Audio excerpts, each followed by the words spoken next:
প্রিয় শামসুল, আমার পুরো নাম খবির উদ্দিন হাওলাদার, পিতা মুসলিম উদ্দিন হাওলাদার। জন্ম বড় হওয়া রংপুরের গজারিয়া থানার গুচ্ছ গ্রামে। একজন মুক্তিযোদ্ধা। যুবক বয়সে ভাবতাম আমেরিকা থেকে টাকা পয়সা কামাইয়া একবারে দেশে চলে যাব। যখন টাকা পয়সা হইল তখন নানান রোগবালাই লাইগাই থাকলো। অনেকবার ভাবছি দেশে চলে যাব, কিন্তু এখানে তাও তো চিকিৎসা পাই, ওষুধ পাই, কাজকাম করে খাই। দেশে তো আমার কেউ নাই, কোথায় যাব, কি করব?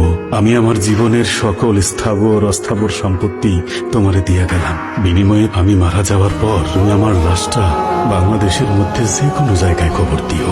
জায়গায় বলতে পারো আমি আমার জীবনের সকল আয় দিয়া বাংলাদেশের 3.5 হাত মাটি কিনে গেলাম। পয়সা থাকতে চিকিৎসা বা জীবনযাপনের নিশ্চয়তার ভয়ে চাইলেও আমি আমার দেশ, আমার মায়ের কাছে ফিরে যেতে পারি না।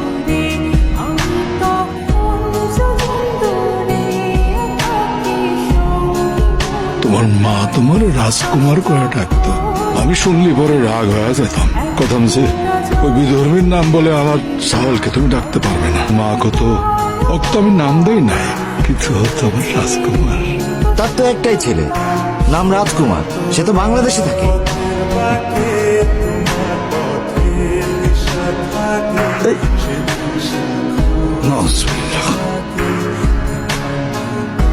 কিডা এই পর্দায় পুকুরে গোসল করছে? তাই নাকি? আকবর বিয়ার বউ। কেন ভালো দেখা যায় না? সাথে কিসের জন্য সংসার করতে হবে? বাড়ির সামনে পুকুর, মানে বৌজিরা যাবে না, আমি একবার ঘাটে যাবার পারি না, ডুব দিবে। আমার প্রকাশ বলে যাবে পুকুরে ডুব দিবে, আবার বিনি পর্দায়। তুমি যদি দিন দুপুরে বিনি পর্দায় পুকুরে ডুব দাও, তালি পরে তোমার সাথে আমার বিনি তালাকে তালাক হয়ে যাবি। খালিসাকে তোমার মায়ের কাছে আমি অবশ্যই একজন অন্যায়কারী, হয়তো আজকে থেকে তোমার কাছেও।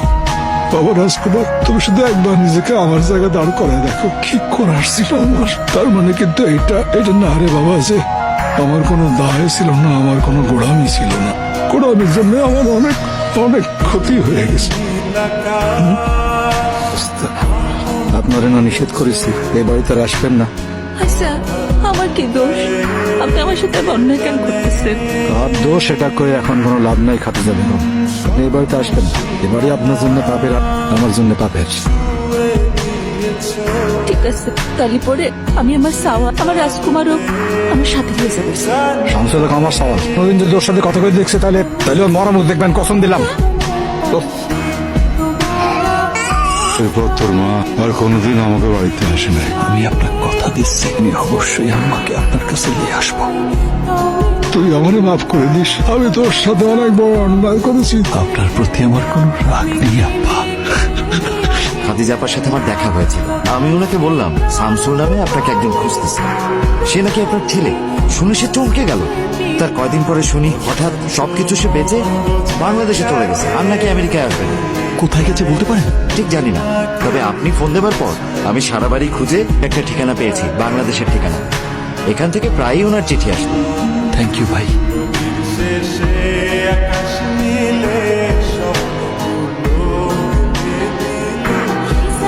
কে? আম্মা, আমি আপনার রাজকুমার, আপনার ছেলে। আম্মা, আমি শুধু আপনাকে এক নজর দেখার জন্য, আপনার সাথে একটু কথা বলার জন্য আমি আপনাকে কোথায় কোথায় না খুঁজেছি। আম্মা, আপনার সাথে আমার কথা বলার অনুমতি নেই, আপনি চলে যান। আপনি এখনো আব্বার কসম ধরে বসে আছেন। ঠিক আছে, আমি যাচ্ছি আব্বাকে আনতে। আমি না আসা পর্যন্ত আপনি এখান থেকে কোথাও যায়েন না আম্মা। আমি আর আপনাকে হারাতে পারবো না আম্মা। আমি এই যাবো আর আসবো।